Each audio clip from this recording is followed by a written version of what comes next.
Esto es México hoy. Pero siempre detrás de todo gran país existe una gran historia.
El poder, un concepto muy ambiguo, pero también muy perseguido. De la misma manera que la política sacude al país hoy en día, en otra época llevó al borde del colapso.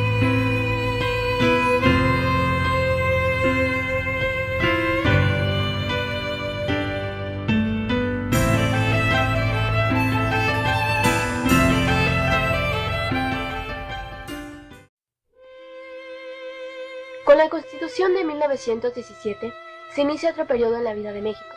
La población había sufrido durante la Revolución más de 1,5 millones de bajas. Las líneas ferroviarias presentaron graves daños hechos por los grupos en pugna. Cada grupo poseía su moneda, a lo que se le llamó bilimbique, con base al pagador estadounidense en la mina de Green de Cananea, William Wright. Las fábricas, haciendas y comercio dedicados al comercio interno carecieron de créditos. La situación empeoraba cada vez más. El Partido Liberal Constitucionalista postuló a Carranza como candidato presidencial, quien salió triunfante y tomó posesión de la presidencia el 1 de mayo de 1917. Su gobierno se basó en la búsqueda de control. Un medio sería en mayo de 1918, con la creación de la Confederación Regional de Obreros Mexicanos, y buena parte de sus acciones se orientaron a tratar de establecer un orden político. Durante años, los zapatistas desarrollaron formas de conspiración en contra de Carranza, responsabilizándolo de no cumplir con su palabra de reparto agrario. Por lo tanto, Carranza ordenó el sometimiento de estas fuerzas por Pablo González, quien al primer intento no triunfó.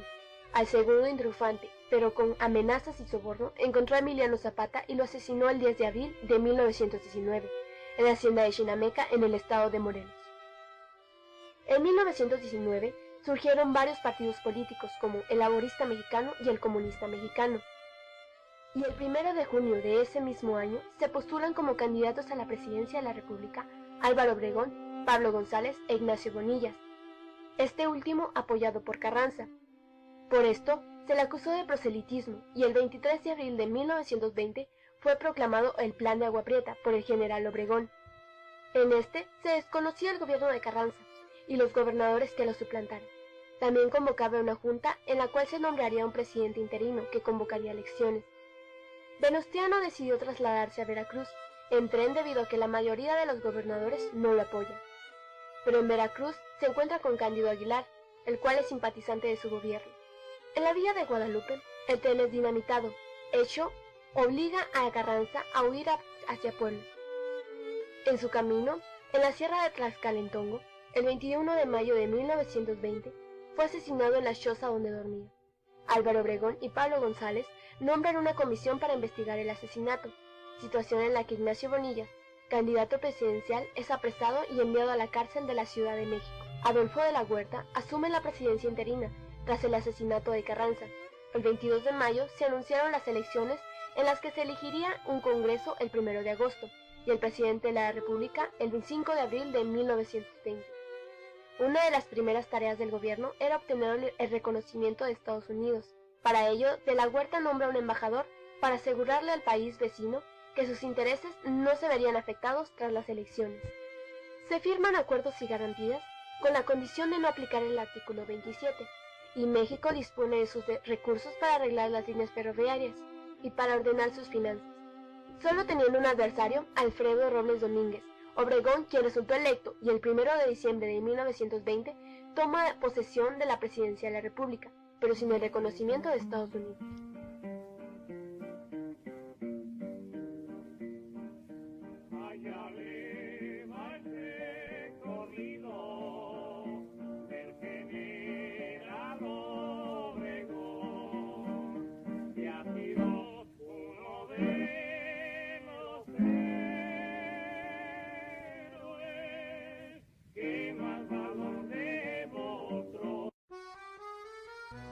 Al asumir la presidencia, Obregón tomó algunas medidas, como por ejemplo, se dedicó a organizar el ejército federal ya que se encontraba desorganizado e indisciplinado. Concedió todo su apoyo a los trabajadores de la Confederación Regional Obrera Mexicana e inició el diseño de una política agraria tendiente a regularizar el reparto agrario. Durante ese año, el 28 de diciembre, se establece la Ley de Ejidos, la cual decía que para que un pueblo pudiera contar con un ejido, tenía que contar con más de 50 jefes de familia. Un mes más tarde, al año siguiente, el 31 de enero de 1921, Álvaro Obregón decretó la liquidación y devolución de los bancos incautados por Carranza, y el 25 de septiembre se crea la Secretaría de Educación Pública, la SEP, y al frente de esta estaría José Vasconcelos, quien impulsa proyectos educativos a favor de las personas que habitan en las zonas rurales, creando la Escuela Rural Mexicana. Cabe mencionar que una de las acciones más importantes de Vasconcelos fue la creación de las misiones culturales.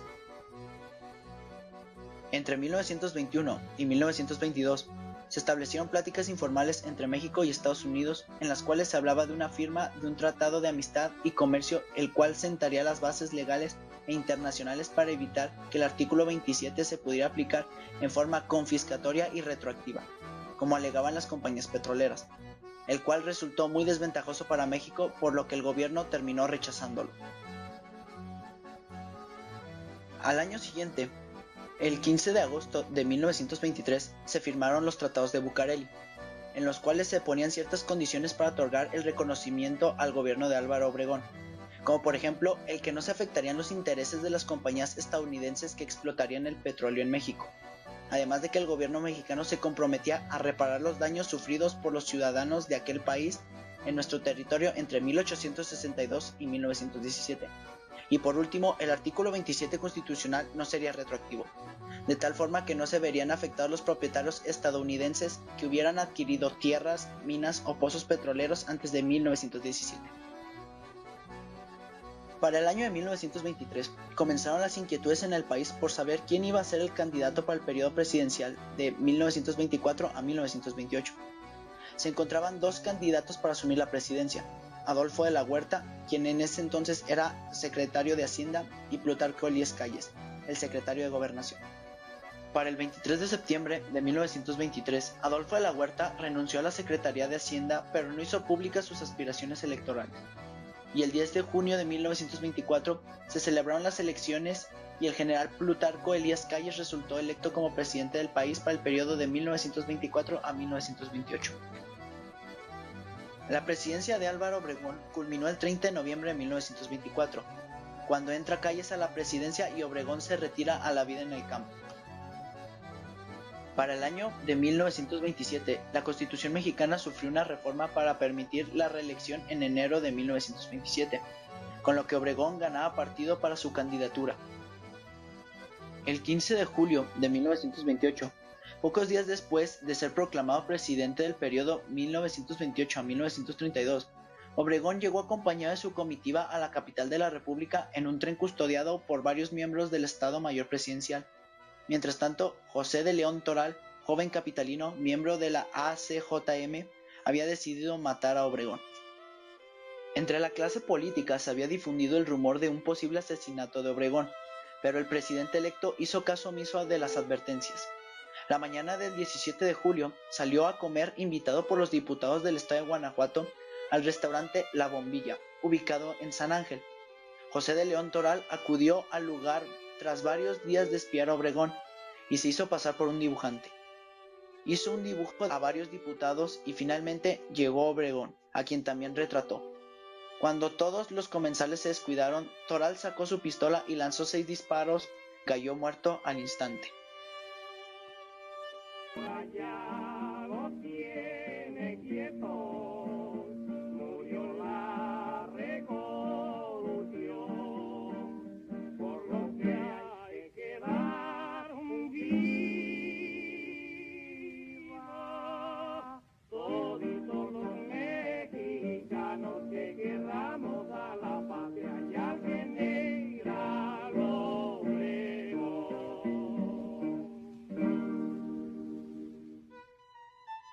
Cuando Plutarco Elías Calles asumió la presidencia de la República, el 1 de diciembre de 1924, la nación tenía grandes problemas económicos, una inmensa deuda pública interna y externa, cuyo pago se había suspendido el 30 de junio de 1924 a causa de la rebelión huertista. El sistema bancario se había derrumbado totalmente, por lo general no era aceptado, y el crédito externo continuaba cerrado para el gobierno. México era un país en bancarrota, donde no existía más dinero que el de los impuestos a la importación y exportación. No había una organización eficaz para la recaudación de impuestos. La circulación monetaria era desordenada debido a la carencia de un sistema estandarizado y a la escasez de capital, la cual llevó a una crisis de liquidez. Debido a la depreciación del valor de la propiedad de la tierra, originada por la inestabilidad política, no había inversiones. Las escasas industrias manufactureras, que dependían del mercado interno, quedaron seriamente estancadas. La ganadería se vio considerablemente disminuida y la producción agrícola se contrajo gravemente. México seguía una economía típica de exportación de recursos naturales. Las áreas más dinámicas de la economía nacional estaban en manos de estadounidenses. Calles se encontró ante la necesidad de reconstruir el país. Así, intentó llevar a cabo un cambio de fondo de la estructura económica por medio de un plan nacional, el cual se suponía transformar el sistema económico basado en enclaves autosuficientes en uno sustentado en un mercado nacional unificado. El Plan Nacional se inició con una reforma hacendaria a cargo del secretario de Hacienda y Crédito Público, Alberto Pani, que comprendía 4 objetivos: la nivelación de los presupuestos, la reforma fiscal, el establecimiento de un sistema bancario y la restauración del crédito interno y externo. El 31 de julio de 1924 se había decretado la suspensión indefinida del servicio de la deuda externa por incapacidad de pago del gobierno mexicano. La rehabilitación hacendaria comenzó por tratar de eliminar el creciente déficit heredado de ejercicios anteriores, que al 31 de diciembre de 1924 ascendía a 58.683.046 pesos. El control estatal de la banca requirió de un órgano ejecutivo, la Comisión Nacional Bancaria, creada por decreto el 31 de diciembre de 1924, en la que quedaron representados los intereses agrícolas, comerciales e industriales. El artículo 28 constitucional reservó al gobierno el monopolio de la acuñación de moneda y emisión de billetes al banco único que debería crear el Estado. Una vez logrado el equilibrio de los presupuestos, Pani inició una reforma fiscal. El 18 de marzo de 1925 se creó la primera ley orgánica del impuesto sobre la renta, del mismo año publicada en el Diario Oficial el 25 de marzo, que fue el principio con carácter definitivo de la imposición fiscal directa, la forma más adecuada para redistribuir la riqueza y contrarrestar su exagerada concentración. Se suprimieron varios departamentos de la Secretaría de Hacienda por considerarlos inútiles, y se reformaron los métodos de contabilidad y de presupuestos. Se disminuyeron sueldos y gastos superfluos en todas las secretarías de Estado. Los egresos decrecieron y el presupuesto para fines bélicos bajó de 32.8% en 1924 a 23.5% en 1927. El 22 de abril se creó la Comisión de Aranceles para favorecer el desarrollo industrial del país y se organizó la Dirección de Catastro. Al eliminarse el déficit federal heredado de gobiernos anteriores, los ingresos aumentaron al grado que las cuentas del ejercicio de 1925 cerraron sin el déficit heredado de los años anteriores. El 25 de agosto de 1925, el presidente Calles expidió la Ley Orgánica del Banco de México, misma que fue perfeccionada, reformada y adicionada 3 veces más durante su gobierno. La nueva institución se ocupó esencialmente de la emisión de billetes y de regular la circulación monetaria en la República, los cambios sobre el exterior y la tasa de interés. Descontar a los bancos privados asociados documentos de carácter genuinamente mercantil y efectuar operaciones bancarias que requieran el servicio de la tesorería. Calles inició una política económica que exigía la inversión de una gran parte del dinero del Estado para las grandes obras de infraestructura que necesitaba el país, y que el empresario nacional por su debilidad no podía llevar a cabo. La política mexicana en este periodo se caracterizó por su nacionalismo frente a la hegemonía estadounidense. Las relaciones con otros países estuvieron comprendidas dentro del contexto de las establecidas con Estados Unidos. La economía de México se basaba principalmente en la exportación de materias primas, las cuales estaban en manos extranjeras. La filosofía con que se inició la reconstrucción económica era la de asignar al Estado el papel rector e impulsor de la economía, ya que ningún país podía considerarse independiente si dependía de las economías extranjeras. El 31 de diciembre de 1925 se aprobó la primera ley reglamentaria del artículo 27 constitucional en materia petrolera, y su reglamento aparece en el Diario Oficial el 8 de abril de 1926. En ella se reafirmó el dominio directo, inalienable e imprescriptible de la nación sobre los yacimientos petroleros, y se estipuló que todo propietario de las tierras petrolíferas adquiridas antes de 1917 debía obtener una concesión confirmatoria de derechos y contratos para poder explotar la propiedad. Estableció a la industria petrolera como una empresa de utilidad pública en todos los aspectos, y por lo tanto, solo con la autorización expresa del Ejecutivo Federal, concedida en los términos de la ley y sus reglamentos, podrían llevarse a cabo los trabajos que dicha empresa requiera. El conflicto con el gobierno de los Estados Unidos se originó principalmente por la Ley Mexicana del Petróleo, a la cual consideraba retroactiva y afectaba a las tierras de propiedad extranjeras, adquiridas antes de la promulgación de la Constitución de 1917. Las tácticas de presión incluyeron desde la negociación con el gobierno mexicano hasta la amenaza de intervención armada. Sin embargo, estos grupos, debido a su situación estratégica, su poderío económico y el apoyo que les dio su gobierno, dependieron más de las formas intermedias, como la protección diplomática y las represalias económicas.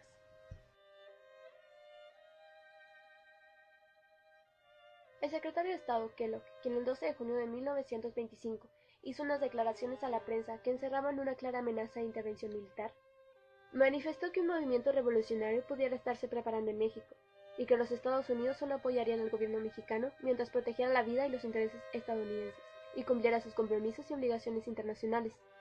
El espíritu y el tono de las insolentes e injustas declaraciones del secretario de Estado provocaron la más airada indignación en México, y el presidente Calles no hizo esperar la respuesta, manifestando que si el gobierno de México se halla sujeto a juicio ante el mundo, en el mismo caso se encontraba tanto en Estados Unidos como los de los demás países, pero que si se quería dar a entender que México sujeto a juicio en calidad de acusado, su gobierno rechazaba de una manera enérgica y absoluta semejante imputación, que en el fondo solo constituiría una injuria.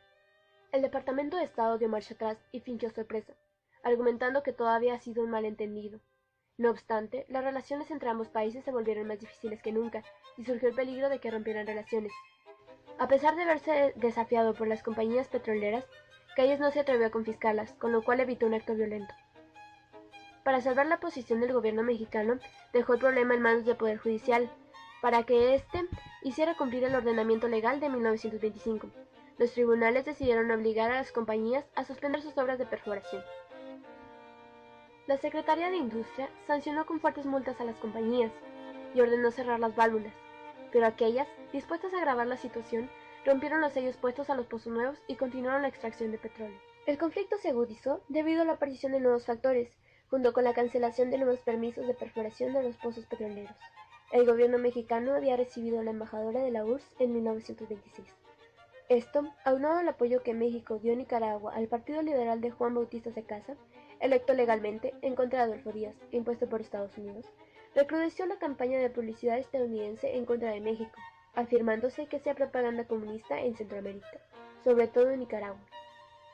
Esto es reflejado en el memorándum presentado por Kellogg en enero de 1927 al Comité de Relaciones Exteriores del Senado de su país, en el cual anunciaba las aspiraciones y la política bolchevique de México en Centroamérica. En septiembre, el Departamento de Estado ordenó a los barcos de guerra estadounidenses que se movilizaran a los puertos de Tampico, Tuxpan y Veracruz, con el fin de apoderarse de la zona petrolera. Ante este inminente peligro, el presidente Calles llamó al gobernador de Tamaulipas, Emilio Portes Gil, y le dio instrucciones en el sentido de que si ocurría la invasión, se trasladara a Tampico y ordenara al jefe de operaciones militares de la región, general Lázaro Cárdenas, retirarse al interior del país y desde ahí organizar la defensa nacional, no sin antes incendiar los pozos de petróleo, para formar una luminaria cuyos resplandores pudieran verse hasta Nueva Orleans, a efecto de que los invasores solo encontraran escombros y cenizas. El gobierno de México interceptó una correspondencia privada establecida entre el secretario de Estado Kellogg y el embajador Sheffield. En ella quedaban de manifiesto las intenciones de provocar un conflicto que traería consigo la intervención armada de los Estados Unidos. El general Calles comunicó telegráficamente al presidente Coolidge el envío de los documentos, advirtiéndole que si después de leerlos mantenía la actitud hacia México, se harían públicos y el mundo sabría el atropello que Estados Unidos iba a cometer con un país débil.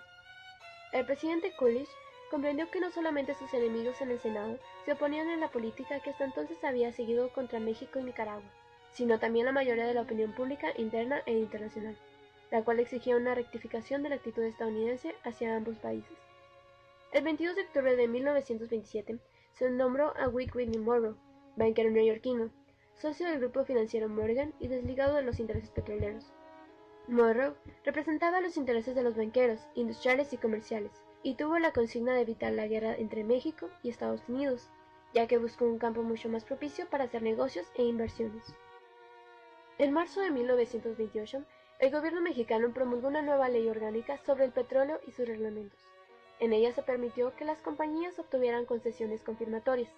Se eliminó el límite de 50 años para las mismas, y se reconocieron los derechos adquiridos con anterioridad el 1 de mayo de 1917, lo cual revocó la ley de 1925.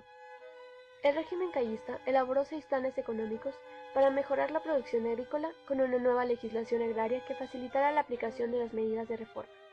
Se crearían instrumentos jurídicos para su realización. En los 4 años que van del 1 de enero de 1925 al 31 de diciembre de 1928, se redistribuyeron 3.2 millones de hectáreas que beneficiaron a 1.576 poblados y 307.607 ejidatarios. Al vincular la tierra con los intereses del campesino mediante el ejido o el fraccionamiento, el régimen cayista buscaba la paz del país en las zonas más conflictivas. Así, el ejido constituyó una política tutelar de protección a los estratos más bajos de la población campesina, y al mismo tiempo, una solución política más que económica, ya que la comunidad facilitó de una forma amplia la acción del gobierno en favor del fortalecimiento del Estado y de la integridad nacional. El gobierno esperaba formar una sociedad rural de 3 estratos: el campesino ejidatario, el pequeño propietario y el latifundista, cuya existencia se reconocía como un hecho, a lo que nos lleva cuando Calles dejó la presidencia el 30 de noviembre de 1928.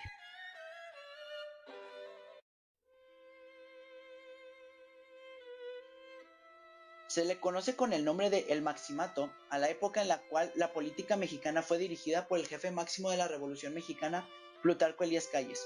No podía reelegirse, así que pensó que sería conveniente gobernar el país por medio de presidentes impuestos por él. El primero de ellos, Emilio Portes Gil, nació el 3 de octubre de 1890 en Ciudad Victoria, México. Fue gobernador de Tamaulipas en 2 ocasiones, con un periodo presidencial del 1 de diciembre de 1928 al 5 de febrero de 1930. Era un abogado ligado a los intereses obregonistas y callistas, un político connotado pero dócil que ayudaría a callar los rumores de levantamientos militares. Portes Gil se dedicó a trabajar sobre el proyecto callista de consolidación del Estado revolucionario y de desarrollo de la economía capitalista. Durante la presidencia de Emilio Portes Gil tuvo efecto uno de los acontecimientos políticos de mayor trascendencia: la fundación de un partido oficial, el Partido Nacional Revolucionario (PNR). El 1 de septiembre de 1928, Calles leyó su último informe presidencial ante el Congreso de la Unión, en el que proclamaba el fin del caudillismo para dar lugar a la era de las instituciones. El mensaje de Calles aceleró la formación del nuevo partido. Correspondió a Portes Gil, como uno de los primeros actos de su gobierno, constituir el Partido Nacional Revolucionario en calidad de partido oficial. Entre todas las ideas estaba la de fusionar en un solo partido la mayoría de los elementos revolucionarios, además de disciplinar las tendencias de los pequeños organismos regionales, ya que cada uno de ellos creía enarbolar la bandera de la revolución. Pero la principal función del Partido Nacional Revolucionario consistía en organizar y llevar a cabo las elecciones, tarea que antes estaba encomendada a la Secretaría de Gobernación. El Partido Nacional Revolucionario instaló sus oficinas el 4 de diciembre de 1928. Su primer comité directivo estuvo integrado por Plutarco Elías Calles como presidente, Luis León como secretario y Manuel Pérez Treviño en función de tesorero. El comité directivo del Partido Nacional Revolucionario convocó el 5 de enero de 1929 a la gran convención que se efectuaría en la ciudad de Querétaro, a fin de discutir el programa y estatutos que se efectuarían en dicha organización y designar al candidato presidencial. La convención se inauguró el 1 de marzo. Por decreto presidencial se dispuso que se descontaría a todos los empleados públicos 7 días de sueldo al año para mantenimiento del partido y que estos empleados fueran considerados miembros activos del mismo. El 30 de noviembre de 1928, el licenciado Emilio Portes Gil rindió la protesta de ley como presidente provisional en el Estadio Nacional. En su libro, 15 años de política mexicana, destacaría que el hecho de que llegara al poder un civil sin arreglos militares y sin las características de caudillo a las que la nación ya se había acostumbrado, despertó en todos los sectores un hondo sentido de optimismo y de fe. Tras las palabras pronunciadas en su discurso de toma de posesión de no introducir grandes modificaciones en la política, no efectuó cambios notables en su gabinete. Portes Gil es tal vez quien tuvo mayor autonomía con respecto al jefe máximo, pues Calles permaneció en Europa 7 meses de los 14 que duró su gestión. Sin embargo, reconocería que era un deber de amistad y lealtad informarle de los altos preparatorios a la toma de posesión, y desde luego, de las personas que integrarían su gabinete, todas las cuales tendrían la aprobación de Calles. El 3 de diciembre de 1928, 3 días tras la toma de Portes Gil, la Confederación Regional Obrera Mexicana inauguró en el Teatro Hidalgo su 9ª Convención Nacional. En la sesión del día 4 se hallaba el expresidente Plutarco Elías Calles, muy identificado con la Central Obrera porque había una interdependencia de fuerzas. Calles necesitaba a la CROM y ésta necesitaba de él. Durante la sesión de ese día, Morones, líder de la Central Obrera, y sus compañeros atacaron fuertemente al presidente de la República, culpándole de las persecuciones sufridas por la Confederación. Asimismo, le presentaron varias exigencias y rechazaron los cargos en contra de los dirigentes del Partido Laboral, que se habían hecho en relación con el asesinato del general Obregón. El diputado Aurelio Manrique lanzó duros ataques contra el general Calles y le acusó de estar de acuerdo con los líderes de los trabajadores para minar el gobierno de Portes Gil, suscitando con estas las disputas que eran de esperarse. Calles, obligado a tomar una posición, se exentó de las opiniones expresadas en la convención de la CROM y recalcó el mal uso de su presencia en ella, puesto que en lugar de desarrollar temas sociales, se examinaron temas políticos en los que no tomó participación. La prensa del 8 de diciembre de 1928 anunció: Plutarco Elías Calles no volvería a ser ni intentaría ser jamás factor público en México. La jefatura del Partido Nacional Revolucionario fue asumida por el general Manuel Pérez Treviño, sustituyendo a Calles, quien renunció a ella después de las declaraciones mencionadas. Otro acontecimiento recalcable fue el mandato de Portes Gil en la Convención del Obrero Patronal, reunida para estudiar el proyecto del Código Federal del Trabajo y el Seguro Obrero. Dicha convención empezó sesiones en noviembre de 1928, cuando Portes Gil era todavía secretario de Gobernación. A ella asistieron más de 300 representantes, además de técnicos nombrados por la Secretaría de Industria, Comercio y Trabajo. Otro problema que enfrentó Portes Gil fue el movimiento escobarista. El 3 de marzo de 1929 estalló un levantamiento dirigido por el general Gonzalo Escobar en Veracruz, Sonora, Durango, Chihuahua y Nuevo León. Con el plan de Hermosillo lo desconocían como presidente, también a las autoridades, y proponía al licenciado Gilberto Valenzuela. El presidente nombró a Calles secretario de Guerra y Marina para que detuviera los levantamientos, y este los aprendió, exilió y fusiló en el periodo de 3 meses. Para agosto de 1928, Portes Gil se hizo cargo de la Secretaría de Gobernación. En la primera entrevista que tuvo con el presidente Calles, le habló de que el problema más urgente por solucionar era religioso, ya que, como expresó en sus 15 años de política mexicana, una lucha de carácter religioso resultaba una lucha inconveniente para el país. Como secretario de Gobernación, dio instrucciones a los gobernadores de los estados para que determinaran con las arbitrariedades que se cometían en algunas enmiendas con el pretexto de hacer cumplir las leyes. Ya en la presidencia de la República intervendría en el fin del proceso del asesino del general Obregón, José de León Toral, y en el de la madre Conchita. El primero fue sentenciado a la pena de muerte y la segunda a 20 años de prisión. Los abogados defensores recurrieron a un último intento por salvar a León Toral y pidieron el indulto presidencial, el cual les fue negado. Producto de ello fue que el tren en el que viajaban el presidente y su familia fuera dinamitado. La comitiva presidencial resultó ilesa, pero murió un individuo de la tripulación del tren. Los responsables fueron detenidos. José de León Toral fue ejecutado el 9 de febrero y el cadáver entregado a sus familias. Su entierro abrió la posibilidad de hacer a su costa una verdadera manifestación. La policía y los bomberos tuvieron que intervenir porque se presentaron choques entre los dolientes y los policías, con un saldo de varias personas heridas y algunas aprehensiones. Este fue el único incidente provisional de Portes Gil, motivado por asuntos de carácter aparentemente religioso.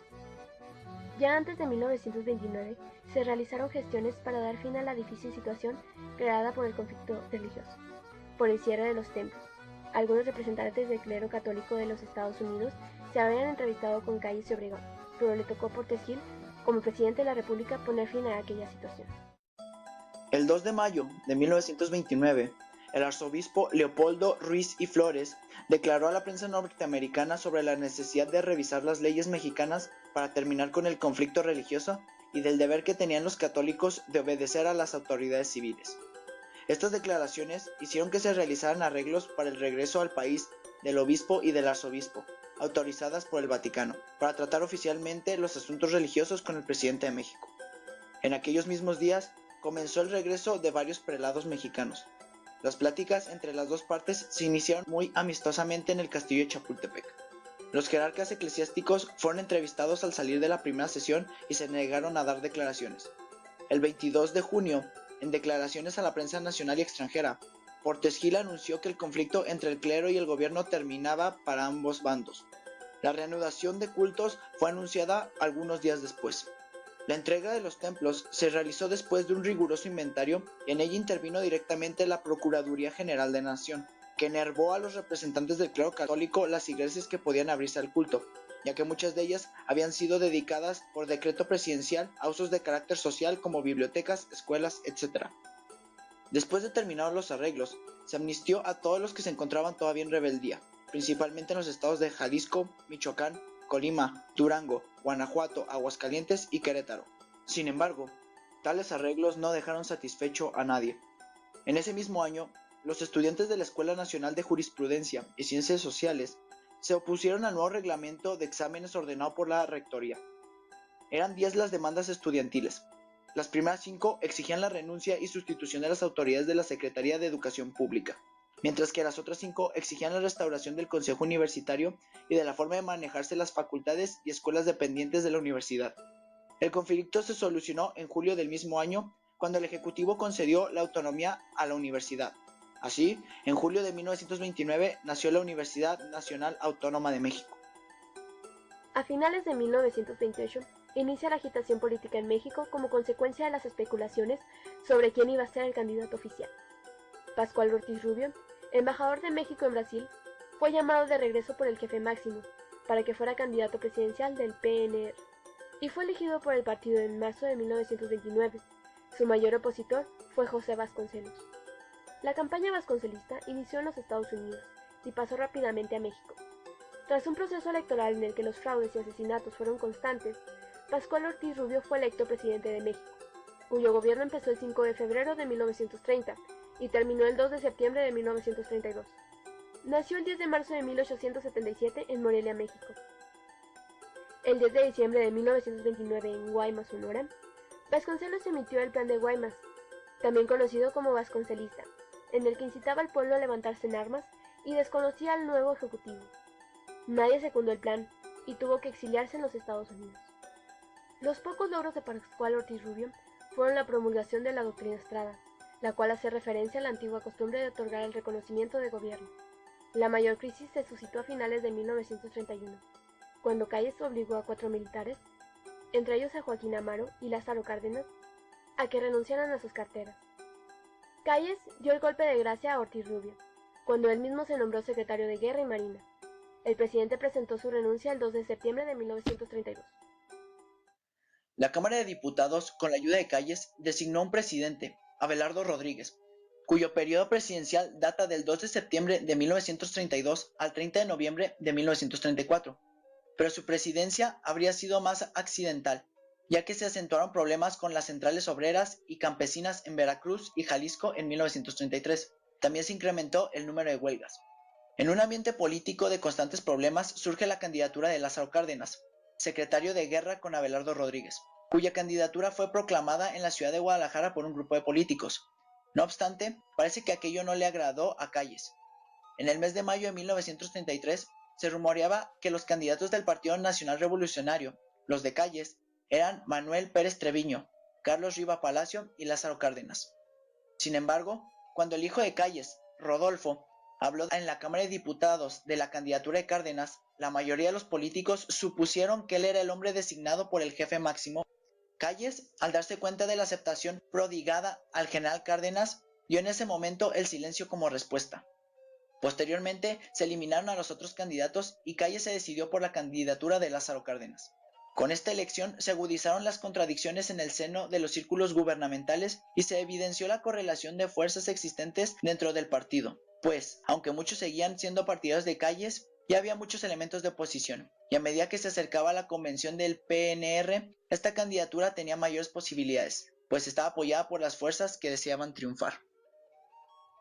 La convención del Partido Nacional Revolucionario, realizada en el mes de diciembre de 1933 en la ciudad de Querétaro, aprobó la candidatura de Lázaro Cárdenas a la presidencia del país. Este joven militar era un protegido del general Calles. Fue gobernador del estado de Michoacán, aplicando una exitosa política en pro del obrero y campesino que le dio fama también de conciliador. El PNR lo hizo su candidato emitiendo un plano de gobierno llamado Plan Sexenal, ya que se había aprobado la extensión del periodo presidencial por 6 años o un sexenio. Lázaro Cárdenas del Río, presidente de México, nacido en Huihuilpan de Juárez el 21 de mayo de 1895, provenía de una familia indígena muy modesta y apenas recibió una educación elemental. En 1914 se unió a la Revolución Mexicana, dando comienzo a una carrera militar en la que ascendería con rapidez. 10 años más tarde ya era general de brigada. Lázaro Cárdenas saltó a la política bajo la protección de otro militar revolucionario, el presidente Calles, quien fue gobernador de Michoacán en 1928, ministro del Interior de 1930 a 1932 y ministro de la Guerra de 1932 a 1934. El 1 de diciembre de 1934 ganó las elecciones presidenciales, siempre bajo la protección de Calles, quien seguía ejerciendo gran influencia en la vida política mexicana. Representante de la reforma del callismo, Cárdenas emprendió desde el inicio de su gobierno una alianza llamando a los diferentes autores de la política de masas entre obreros y campesinos. Con los primeros impulsó reformas necesarias para mejorar sus condiciones y con los campesinos empezó un proceso de reparto agrario sin precedentes, impulsando con ello un Estado benefactor, con el fin de la integración económica del país y la mejoría de la mayoría de la población. Para poder entender esta política de alianzas con el sector campesino, vale la pena notar la magnitud del reparto y del impulso al ejido, y a la propiedad comunal distinta a la idea de Obregón y Calles, quienes, como hemos dicho, preferían la agricultura de mediana magnitud y su industrialización. Para finales del cardenismo, más del 47% de la totalidad de las tierras eran ejidos, y el reparto de 17.9 millones de hectáreas a 1,5 millones de campesinos redujo el número de peones de hacienda a menos de 800,000. Este reparto fue el mayor en magnitud, superior al de todos los gobiernos revolucionarios durante más de 50 años posteriores a la Revolución Mexicana. Otro bastión de la acción cardenista lo constituyó sin lugar a dudas sus relaciones con el movimiento obrero. Al igual que con los campesinos, impulsó una base de apoyo para justificar la participación del Estado en la búsqueda de mejores condiciones para los trabajadores. Lo hizo a partir de pedir que el Estado se convirtiera en su aliado, pero ellos requerían organizarse para poder escuchar de mejor manera las cosas y no esperar que el gobierno les resolviera todo. Durante su gestión se organizó el Comité Nacional para la Defensa Proletaria, que se convertiría en el defensor de la política obrera del presidente. Si bien la reestructuración del ejército y de sus mandos fueron una base sólida para emprender más adelante la ruptura con Calles y su enfrentamiento con las compañías petroleras, sin lugar a dudas las organizaciones obreras y campesinas fueron la más amplia base social de la política cardenista. La creación, el 24 de febrero de 1933, de la ya entonces muy poderosa Confederación de Trabajadores de México, CTM, fue un punto muy importante en la creación de las estructuras corporativas de los obreros. Durante el gobierno cardenista se ha demostrado la capacidad de respuesta del Estado para movilizar a los obreros en la búsqueda de mejores condiciones de trabajo, pues el número de huelgas aumentó. Las huelgas más importantes fueron las del obrero de la Laguna, los ferrocarrileros y la del sindicato de petroleros, cuyo desenlace serviría para resolver la expropiación petrolera. En cuanto al sector campesino, una vez promovido el reparto agrario, Cárdenas formuló la necesidad de una organización de los campesinos, y tras el gran antecedente de organización que significó la antes muy influyente Confederación Campesina Mexicana, el presidente promovió una organización más vigorosa y de mayor capacidad de respuesta en la vida política del país. Así, en 1938 se constituyó la Confederación Nacional Campesina. Estas dos partes fundamentales de la política de masas del cardenismo otorgaron al presidente la suficiente base social para enfrentar cualquier intento de rebelión de algún sector de ejército, de cualquier fuerza política o hasta de una posible intervención militar extranjera. Otra fuerza política, heredera de la lucha cristera, se manifestó en México, inspirada en el nazifascismo europeo y en la organización falangista española. El 23 de mayo de 1937, ante el avance de la política cardenista, se constituye en la ciudad de Guanajuato la Unión Sinarquista, bajo la idea de salvar a México del comunismo denominado para la masonería, los bolcheviques y los judíos de Estados Unidos, para encauzarlo en la fe católica y las tradiciones hispánicas. En realidad esa fuerza política solo estuvo localizada en 2 o 3 estados de la República, y salvo algunas acciones de vandalismo, nunca pusieron en riesgo el proyecto cardenista. Otra innovación del cardenismo respecto al movimiento obrero fue la entrega a los trabajadores de la participación directa en una empresa. La industria ferrocarrilera en mano extranjera hizo que Cárdenas pusiera en práctica una nacionalización, que convirtió a los ferrocarriles nacionales en un organismo descentralizado y los encargados de su administración fueron los trabajadores. Esta nueva acción, sin embargo, enfrentó serios inconvenientes. Para explicarlos, es necesario señalar que la idea de ganancia de una empresa en manos de obreros que no la buscaban era una gran contradicción. Con la entrega de esa empresa en junio de 1937 a los trabajadores, se originó una confrontación con los directivos obreros, quienes veían que la rentabilidad de una empresa no podía lograrse de la misma manera que cualquier otro negocio. Finalmente, esta disyuntiva no se logró solucionar durante esta etapa y fue heredada a la siguiente administración gubernamental en la búsqueda de conciliar diversos intereses: el de los trabajadores, el de la gerencia obrera de la empresa y el de los intereses del Estado. La política de alianzas de Cárdenas con el sector obrero tuvo una acción de gran trascendencia para la historia de México. La presión estadounidense frente a la aplicación del artículo 27 constitucional, el cual establece la propiedad de tierras y aguas, encontró en esta etapa otra respuesta. Alentado por el presidente de la República, el sindicato de petroleros exigió a las compañías extranjeras la firma de un contrato colectivo que hasta entonces no tenía, como forma de regular las relaciones obrero-patronales. Como las compañías se negaron, la huelga estalló el 31 de mayo de 1937. Sin embargo, los trabajadores tuvieron que levantarla, porque las compañías reclamaron falta de solvencia económica para cumplir esas demandas. Se integró entonces un grupo de trabajo de expertos financieros que investigó la viabilidad económica de la empresa, concluyendo tras de un tiempo que se podía, financieramente, cumplir con las demandas sin poner en riesgo a las empresas. Entonces, la Junta Federal de Conciliación, con base en esta opinión, emitió un laudo, resolución laboral, que pedía a las compañías el cumplimiento de las demandas de los trabajadores.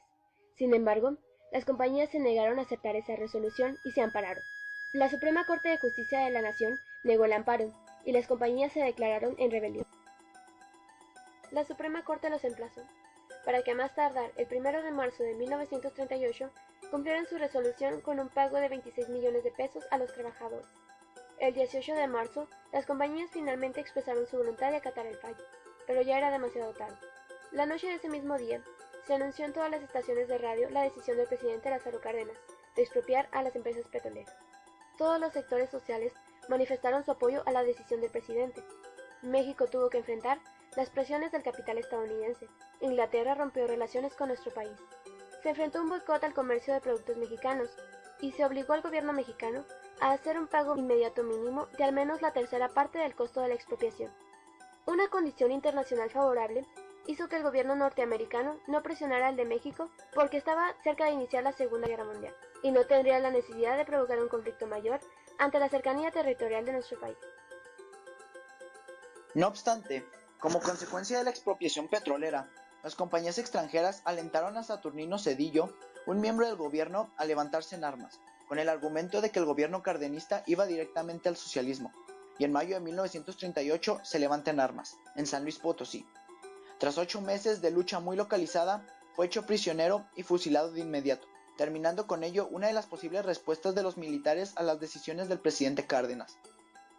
En relación con la estructura partidaria heredada a Cárdenas por el callismo y el papel que tuvo en el enfrentamiento con Calles, cuando éste quiso seguir teniendo el poder y el control político en México, se enfrentó a una forma de hacer política distinta, lo que hizo pensar a Cárdenas antes de terminar su gestión en transformar ese instituto político en otro que tuviera ya no la estructura de la suma de los partidos regionales y estatales, como lo hizo el jefe máximo, sino en uno que tuviera un carácter más corporativo, de control.